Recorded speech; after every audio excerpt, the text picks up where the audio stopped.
when I met soul-based soul-based coaching, I really felt like, oh yes, this is what I'm looking for. This will connect me to the spiritual side of life and what people need.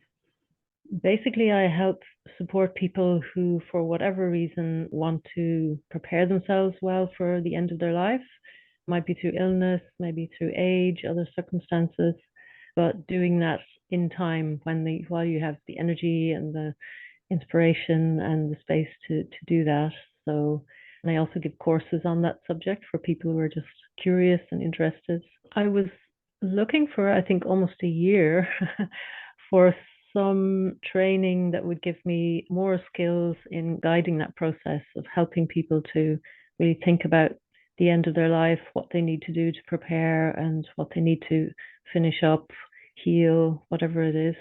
And I hadn't really had that training in my own background. I was trained as a music therapist many years ago, which is all nonverbal. So I really felt it would be good to get some more verbal skills, but something that also encompassed this kind of spiritual aspect of the process, because whether you see yourself as spiritual or not, I think it is part of the process.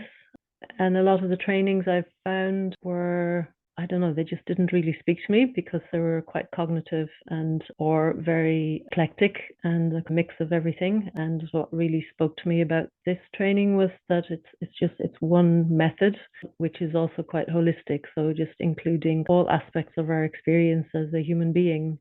So it feels like it's opened up this whole other area of the resources we can tap into as a human being. Where do we get our strength from, and where do we get our inspiration or wisdom from in times of difficulty? I think this training really shows you how that works and how to tap into that. And using this tool of metaphor, it just seems like it's just like a door that opens up to that whole kind of wisdom that we all have in ourselves to find our own way, find our own answers.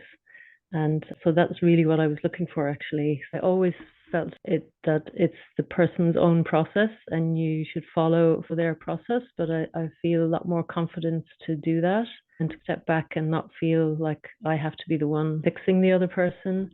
And just kind of amazement at how much can come out of using clean language and these questions, just such simple, direct questions, but how much that unearths in people's minds and hearts. And so that's through the experience I've had so far, it's really amazed me actually what can come out of that, and just the inner insight, but also transformation, which I'm not sure I even understand yet how that works, but it's almost like magic, I guess.